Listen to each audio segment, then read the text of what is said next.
All right. Today, we're going to be diving into a topic that's probably going to be considered a hot take. The Apple Watch isn't for serious cyclists.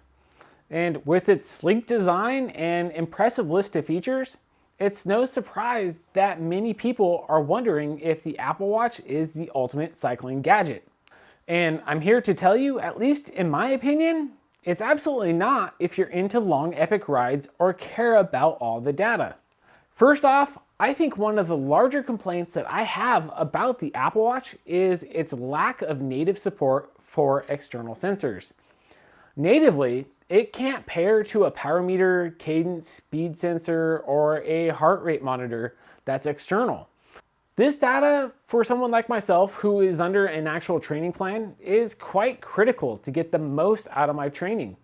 And if you're the type of rider who just goes out and records their rides for Strava, these probably aren't going to bother you.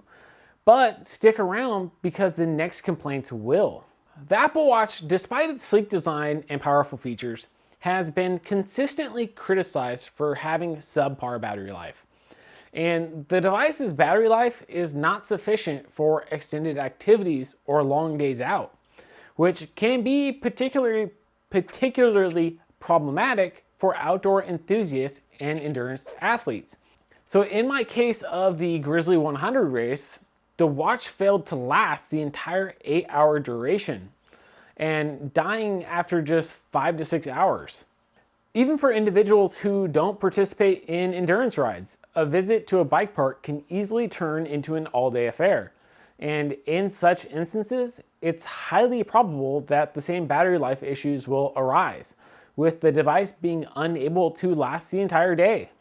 Although Apple has attempted to address this issue with the release of the Apple Watch Ultra, the improvements made to a battery life still fall short when compared to competitors like Garmin. And Garmin watches are known for their excellent battery life and robust features tailored specifically for athletes, outdoor enthusiasts, and adventurers. These devices are designed to keep up with the demands of their users, making them a better choice for those who require a reliable and long-lasting smartwatch.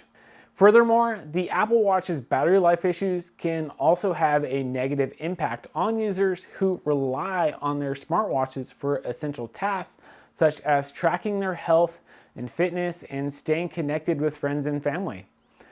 The need for frequent charging may cause inconvenience and disrupt user routines. It is important to note that while the Apple Watch has its drawbacks in terms of battery life, it does offer a range of other impressive features, such as seamless integration with other Apple products and a diverse app ecosystem. However, for those who prioritize long-lasting battery life and require a watch suitable for extended activities, the Apple Watch may not be the most optimal choice. The Apple Watch ecosystem is often criticized for its limited compatibility with data sharing with non-Apple devices.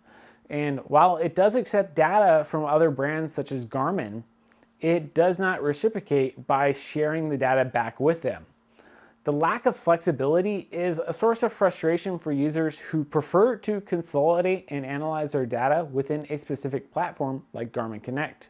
This walled garden approach by Apple can hinder users from making the most of their Apple Watch. And when it comes to tracking their fitness progress or other personal metrics, by not allowing data to be easily exported to third-party platforms, Apple forces users to rely on their own ecosystem, which may not always be the most comprehensive or user-friendly option for everyone.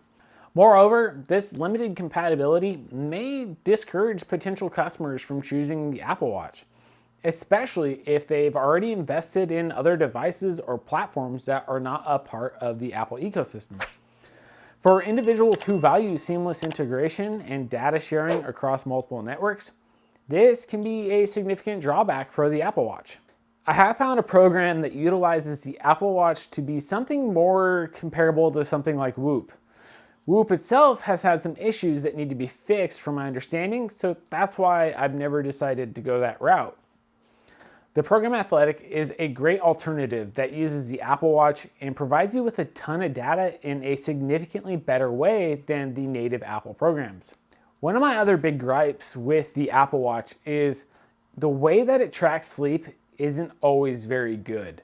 And the reason I say that is you actually have to set a sleep profile on your phone from a certain time to a certain time.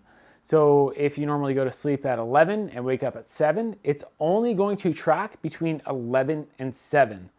And I think that's really stupid. I don't know why it is that way. I think that they should change that. I did get around that by finding a program called Auto Sleep, which kind of acts more like the Garmin, where it's always going to be watching for sleep. And I think that's a must-have if you actually track your sleep and want to do it properly. And I'm not going to be going into an in-depth look at the accuracy of the heart rate monitor or the GPS. DC Rainmaker has a fantastic in-depth video that you can find down in the description below. And if you want to see more about a Garmin device that's great for cycling, you can check out this video right here.